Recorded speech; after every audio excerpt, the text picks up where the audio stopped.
સુરતમાં રમશે ગુજરાત ભણશે ગુજરાત અભિયાનનો ફિયાસ્કો થયો છે। સુરત મનપાની શાળામાં ભંગાર હાલતમાં રમતગમતના સાધનો જોવા મળ્યા। નગર પ્રાથમિક શિક્ષણ સમિતિની શાળાઓમાં દયનીય હાલત જોવા મળી। ભંગારવાડા જેવી જોવા મળી રમતગમતના મેદાનની હાલત। શાળા નંબર 150 151 માં રમતગમત મેદાનની વરવી હાલત જોવા મળી। જાળવણીનો અભાવે ધૂળ ખાઈ રહ્યા છે આ તમામ રમતગમતના સાધનો। રમતગમતના મેદાનમાંથી દારૂની ખાલી બોટલો પણ મળી આવી છે તો બાળકોને વાગી જાય તેવા પથ્થરો પણ આ મેદાનમાં ઠેર ઠેર જગ્યાએ જોવા મળ્યા। સામાજિક આગેવાને શાળાની મુલાકાત લેતા આ સમગ્ર પોલ ખોલી તો આગેવાનની મુલાકાત બાદ દોડતા થઈ ગયા છે। શાળાના તમામ સંચાલકો પોલ છતી ન થઈ જાય તે માટે રાતોરાત આ ભંગારના સાધનો હટાવી દીધા। ભંગાર જેવા સાધનો હટાવ્યા બાદ પણ સ્થિતિ દયનીય જોવા મળી રહ્યા છે। ત્યારે શું આવી રીતે રમશે ગુજરાતના માસૂમ બાળકો? અનેક સવાલો છે કે કરોડોનું બજેટ ધરાવતી સમિતિની વ્યવસ્થા માત્ર કાગળ પર જ હોય તેમ દેખાઈ રહ્યું છે। કોના પાપે ભંગાર બની ગયા છે બાળકોની રમતના સાધનો? બાળકોની રમત માટેના સાધનોની કેમ નથી થતી જાળવણી? શાળામાં બાળકો રમે તેમ સંચાલકોને કેમ રસ નથી? રમતગમતના મેદાનમાં ક્યાંથી આવી દારૂની બોટલો આવી? શું સાંજ પડે મેદાન સમગ્ર દારૂડિયાઓનો અડ્ડો બની જાય છે? તેવા અનેક સવાલો થઈ રહ્યા છે। શું આવી રીતે રમશે સુરતના ભૂલકાઓ?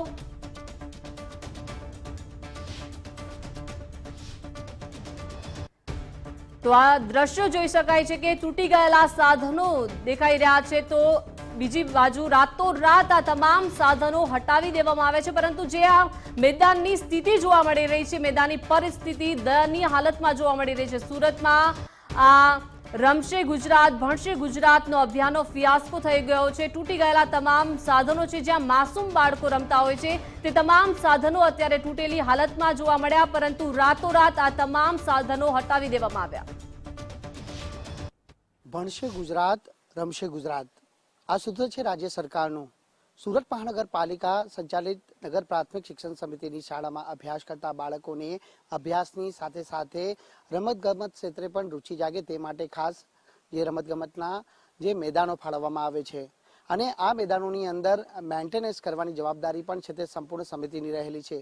પરંતુ કઈ હદે જે બાળકો ભણશે અને કઈ હદે રમશે તેની જે વાસ્તવિક તસવીરો છે તે આપણે બતાવવાનો પ્રયાસ કરીશું। હાલ ગુજરાત પક્ષની ટીમ પહોંચી છે સુરતના અડજણ વિસ્તારમાં કે જ્યાં નગર પ્રાથમિક શિક્ષણ સમિતિની શાળા ક્રમાંક 150 અને 151 આવેલી છે। આ શાળાની કેમ્પસની અંદર જ આ રમતગમતનું મેદાન આવેલું છે પરંતુ જે પ્રમાણે આ પરિસ્થિતિ નિહાળી રહ્યા છો કે આવી સ્થિતિની અંદર બાળકો રમે તો કેવી રીતે રમે?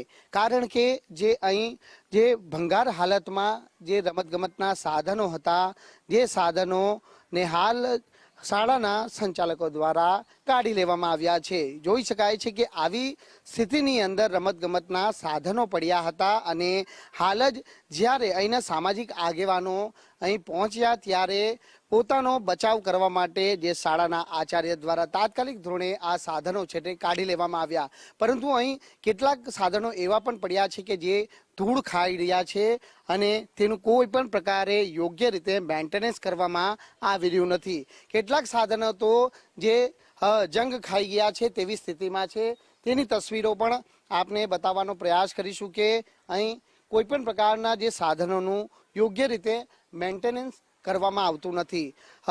ખાસ કરીને જ્યારે રમતગમતનું મેદાન હોય તો સ્વાભાવિક છે કે રમતગમતના મેદાનની અંદર બાળકોને કોઈ ઈજા ન પહોંચે તે માટે રેતી નાખવામાં આવતી હોય છે અને ખાસ કરીને જો બાળક પડે તો તેને કોઈ નાની મોટી ઈજા પણ ન થાય અને તે માટે જે રમતગમતના મેદાનમાં છે તે રેતી નાખવાની હોય છે પરંતુ અહીં તો રેતીની વાત તો દૂર રહી કઈ રીતની જે મેદાન અહીં છે તે આપ સ્પષ્ટ કેમેરામાં જોઈ શકો છો।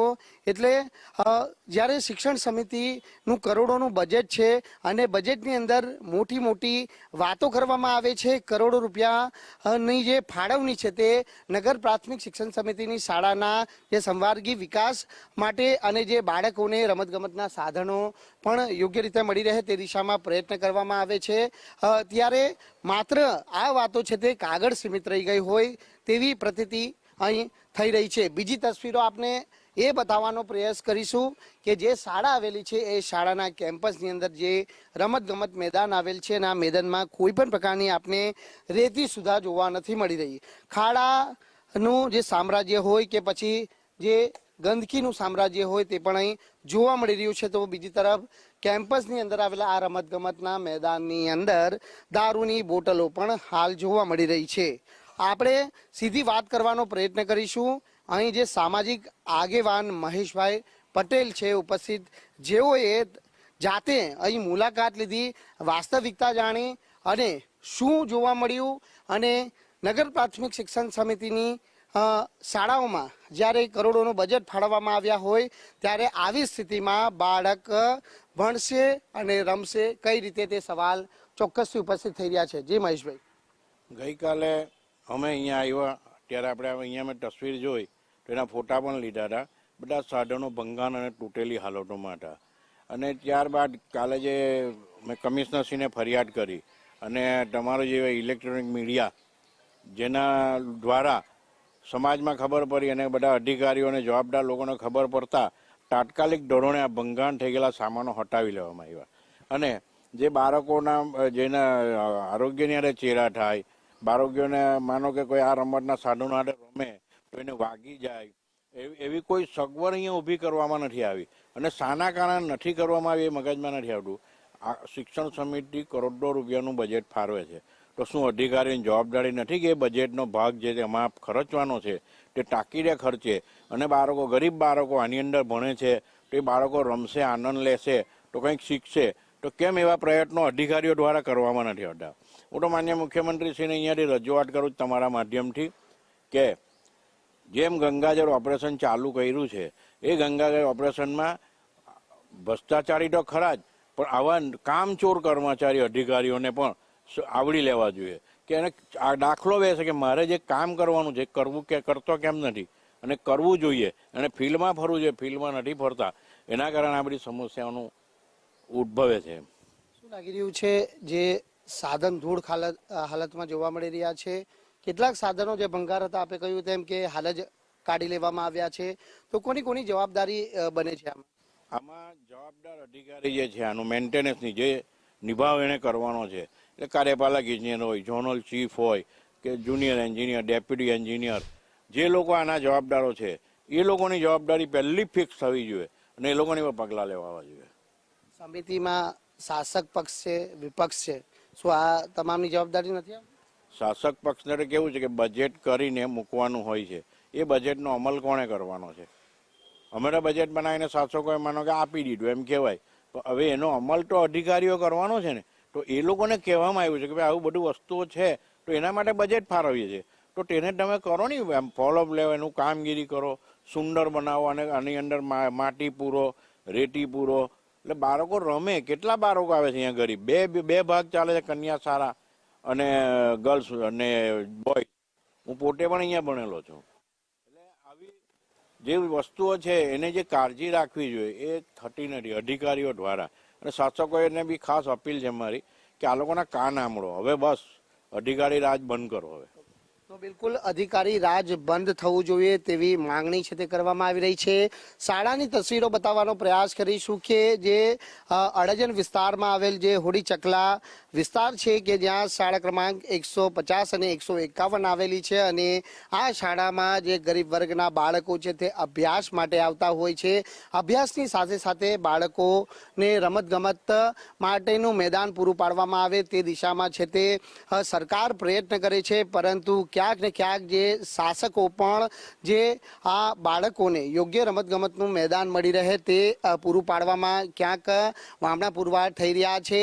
જે તે જવાબદાર અધિકારીઓની પણ સંપૂર્ણ જવાબદારી બનતી હોય છે, પછી તે શાસક પક્ષ હોય કે વિપક્ષના નેતા હોય કે પછી જે જવાબદાર અધિકારીઓ, તમામની જવાબદારી આ સમગ્ર બાબતને લઈને ફિક્સ થવી જોઈએ. પરંતુ માત્ર જે વાતો છે તે કાગળ પૂરતી કરવામાં આવી રહી છે. જે વાસ્તવિક તસવીરો ગુજરાત ફર્સ્ટની રિયાલિટી ચેક દરમિયાન સામે આવી છે. જો કે હવે જોવાનું એ રહે છે કે ગુજરાત ફર્સ્ટના અહેવાલ બાદ પણ તંત્ર જાગે છે કે કેમ, કે પછી જેસે તે વૈસેની નીતિ અપનાવી અને જે ચાલી આવેલા બાળકોને જે રમતગમતનું મેદાન જે હાલ પૂરતી વ્યવસ્થા સાથેનું નથી તે એમ જ ઠેરનું ઠેર રહેવા દેવામાં આવશે. કેમેરામેન અક્ષય સાથે રાકેશ બ્રહ્મભટ્ટ, ગુજરાત ફર્સ્ટ, સુરત. તો આપણી સાથે આસિસ્ટન્ટ એડિટર ઉમંગ રાવલ જોડાઈ ગયા છે. ઉમંગ, સુરત મનપાની શાળાની જે હાલત સામે આવી છે તે દ્રશ્યો જોતા એમ લાગી રહ્યું છે, શું આ રીતે રમશે ગુજરાત, ભણશે ગુજરાતના બાળકો? કેમ સુરતમાં આ રીતે શાળાની હાલત જોવા મળી રહી છે? કેમ મોનિટરિંગ નથી થઈ રહ્યું? ક્યાં કચાશ રહી જાય રહી? ઉમંગ, આમને માત્ર બિલો મૂકવામાં રસ છે.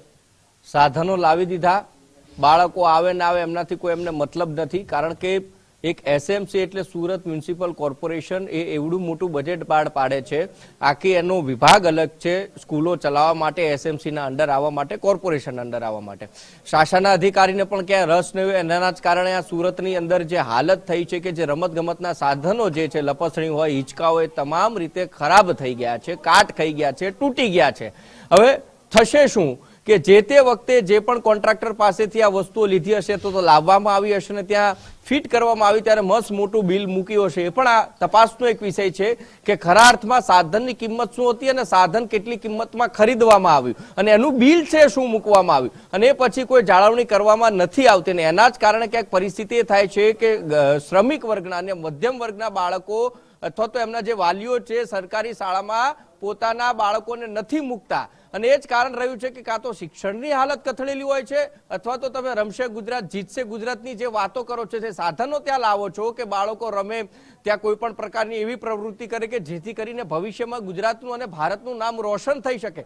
પરંતુ ના, એસએમસીના સત્તાધીશોને માત્ર મલાઈ ખાવામાં રસ છે ને એનું આ ઉત્તમ ઉદાહરણ છે આ સ્કૂલમાં 150 અને 151 નંબરની જે શાળા છે એમાં સામે આવ્યું છે.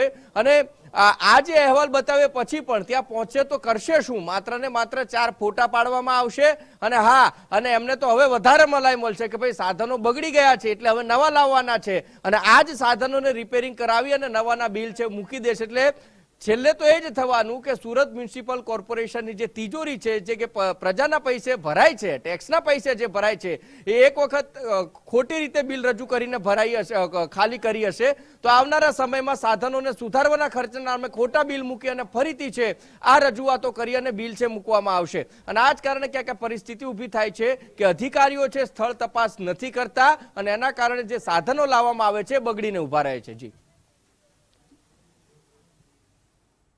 તો આપણી સાથે કોંગ્રેસ નેતા અસલમ સાયકલવાળા જોડાઈ ગયા છે. અસલમભાઈ, જે રીતે સુરતની મનપાની શાળાની હાલત જે સામે આવી છે ત્યાં રમતગમતના સાધનો ભંગાર હાલતમાં જોવા મળી રહ્યા છે, કેમ કોઈ મોનિટરિંગ નથી થઈ રહ્યું?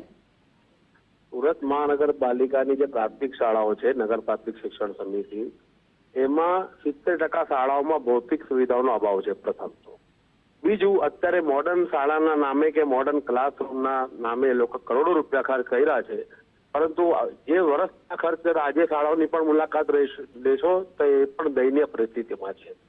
આ સાધનોની વાત છે, સુરત મહાનગરપાલિકાનું જે શાસન છે ને બોડી બામણીનું ખેતર જેવું છે.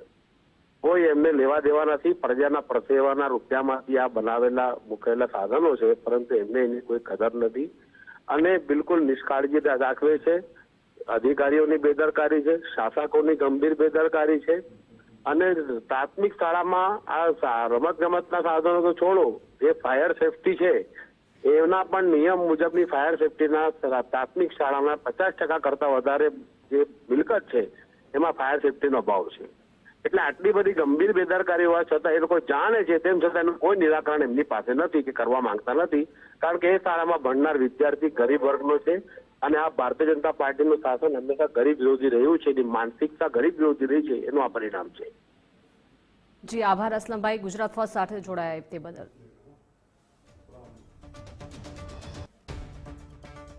તો જે રીતે સુરત મનપાની શાળાની જે હાલત સામે આવી છે, ભંગાર હાલતમાં અત્યારે રમતગમતના સાધનો જોવા મળી રહ્યા છે. નગર પ્રાથમિક શિક્ષણ સમિતિની શાળાઓમાં અત્યારે દયનીય સ્થિતિ જોવા મળી રહી છે.